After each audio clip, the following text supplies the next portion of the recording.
911 operator Harris, where is their emergency? I don't know what's happening. Somebody kicked in the door inside my girlfriend.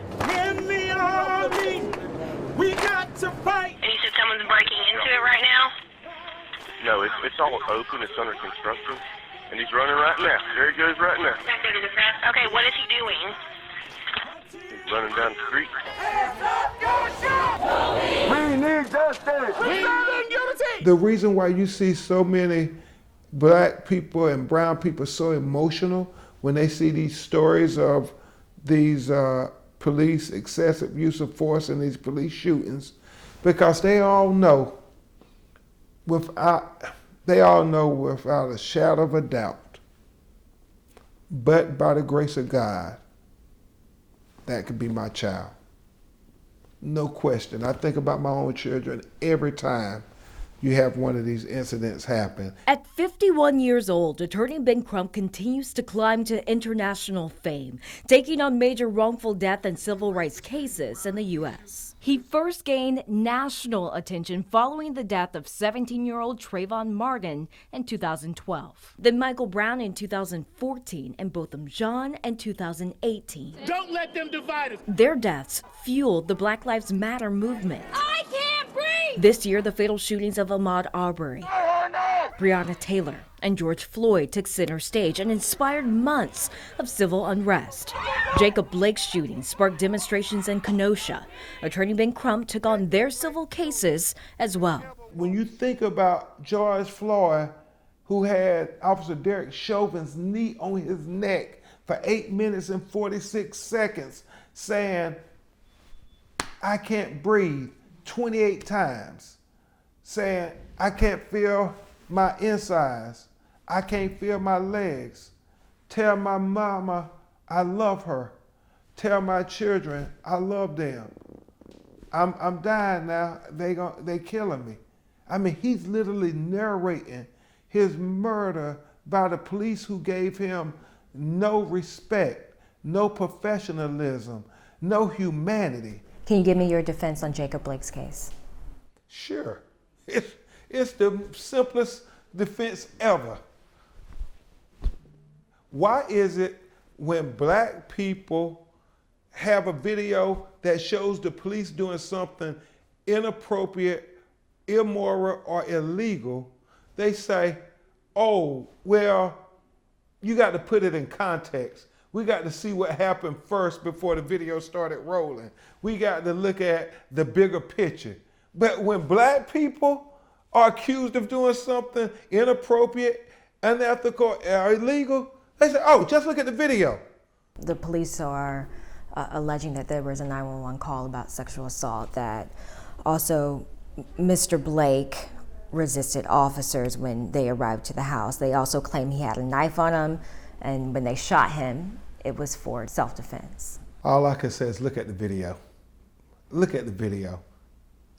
You look at that video for yourself and see if Jacob Blake posed a threat, any threat of violence to those police while he's moving away from them, trying to get away. He's a mentor, a husband, father to one daughter, and legal guardian of 2 adoptive cousins. The author of Open Season, Legalized Genocide of Colored People. Now he's becoming a household name and an icon for the new civil rights movement.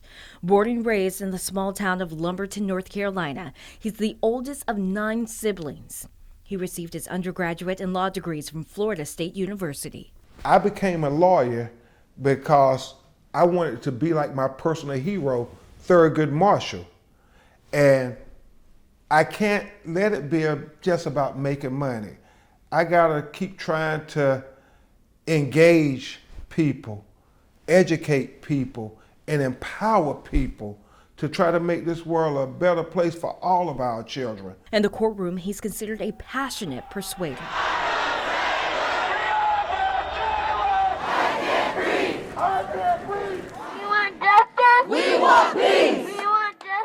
With his legal expertise, the city of Louisville, Kentucky agreed to pay $12 million to Breonna Taylor's family and institute sweeping police reforms and a historic settlement. What was the key factor that led the city of Louisville to give that $12 million settlement? I think they had leadership that wanted to be on the right side of history. I think Mayor Fisher and his administrators understood that there was a grave injustice that took place. As a part of the settlement, the city agreed to establish a housing credit program as an incentive for officers to live in the areas they serve. Before seeking judicial approval, police commanders must review and approve search warrants. And social workers will be used on certain police runs. Whenever you mention the sweeping reforms that will happen with that police department, does that qualify as defunding the police? I think it's a restructuring. It's a reimagining policing in America. So for instance, the fact that they are incentivizing police officers to live in the city and live in the minority communities that they police by paying for their houses. And if they stay in the house for 20 years, they can own a house that they got free from the city. It's not this shoot first, ask questions later mentality. No, you think about that person as a neighbor because I live in this neighborhood and I know the people who live in my neighborhood. Despite the outcome of his civil case, the criminal case against the officers who killed Taylor did not lead to any charges in her murder. Attorney General Daniel Cameron did not recommend it. In the eyes of Crump, that's a searing injustice. It's so disturbing when you know in your heart of hearts, if Breonna was a young white woman, no way they would have tried to offer these justifications. What charges do you think they would have faced?